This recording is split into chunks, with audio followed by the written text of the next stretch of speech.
Alexis Kant, jeune écrivain et auteur de La Balle perdue, déplore le manque de soutien et de structures adéquates pour les écrivains dans la région. À Goma, c'est beaucoup plus actuellement un combat littéraire qu'on est en train de mener. S'il faut parler de structures, oui, il y a des structures qui essaient un peu d'encadrer les jeunes écrivains ou ceux qui sont déjà confirmés. Mais on ne peut pas aller à dire que ces structures aident vraiment à l'essor de l'industrie littéraire, vu qu'il y a beaucoup plus de défis à relever, il y a beaucoup de problèmes, il y a beaucoup de choses qu'on doit réunir pour se dire qu'on est sur la bonne lancée. La recherche de mécènes est également un défi majeur pour les écrivains du Nord Kivu. Il est difficile de trouver des personnes ou des organisations disposées à soutenir financièrement la publication et la promotion du livre.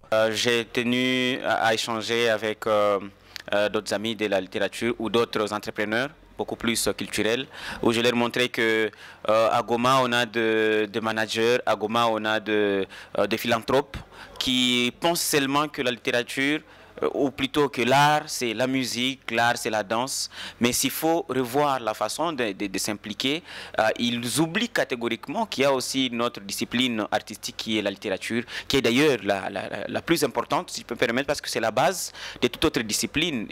S'il faut chanter, il faut écrire. S'il faut danser, il faut écrire. S'il faut jouer à l'humour, il faut écrire.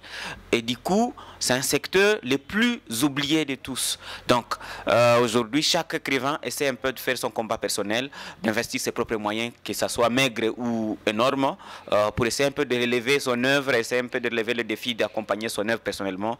Mais il n'y a pas de structure ni de personnes qui se disent « j'investis mon argent dans la littérature, j'investis mon argent dans ce secteur littéraire ». Malgré ce défi, le professeur Dr Joseph Kitaganya reste optimiste quant à l'avenir de l'industrie littéraire au Nord Kivu. La moindre des choses, messieurs les journalistes, c'est juste prendre conscience que la tradition orale garde sa place, mais on ne peut pas aujourd'hui se passer de la tradition moderne qui est basée d'une part sur l'écriture, d'autre part sur la lecture.